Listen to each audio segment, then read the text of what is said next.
তাকে নিরপেক্ষ তদন্ত করতে হবে, দ্রুত তদন্ত করতে হবে, সকলের পক্ষে তদন্ত করতে হবে। বাদীর যেমন ন্যায় বিচার পাওয়ার অধিকার আছে, বিবাদীকেও ঠিক রাখতে হবে। কোনো লোক যদি পিবিআইয়ের কাছে আসে তাকে সর্বোচ্চ সহযোগিতা করতে হবে। বাদী ও বিবাদী দুই পক্ষেরই ন্যায় বিচার পাওয়ার অধিকার আছে। নিরপরাধ কেউ যেন হয়রানির শিকার না হন এবং ন্যায় বিচার থেকে বঞ্চিত না হয় সে বিষয়ে সতর্ক থাকতে হবে।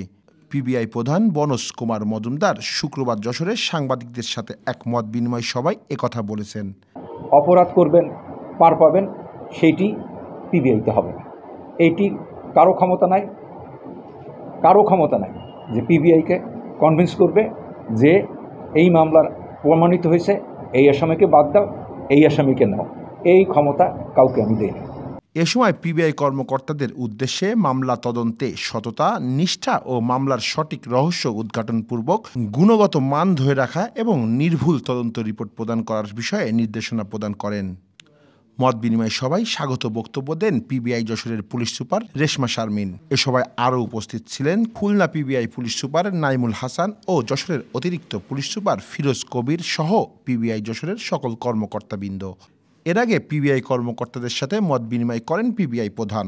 তার কাছে গত 10 বছরের হালচাল তুলে ধরেন পিবিআই যশোরের পুলিশ সুপার রেশমা শারমিন।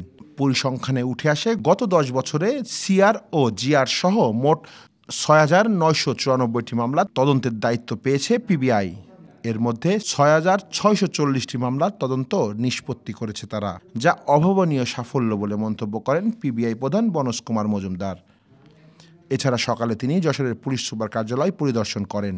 সেখানে সালাম গ্রহণ শেষে পুলিশ কর্মকর্তাদের সাথে মত বিনিময় করেন। এ সময় তিনি পুলিশ কর্মকর্তাদের উদ্দেশ্যে দিক নির্দেশনামূলক বক্তব্য দেন। সে সময় উপস্থিত ছিলেন অতিরিক্ত পুলিশ সুপার নূরি আলম সিদ্দিকী, অতিরিক্ত পুলিশ সুপার জুয়েল ইমরান সহ যশোরের সকল পুলিশ কর্মকর্তারা। শিমুল ভুইয়া, গ্রামের কাগজ।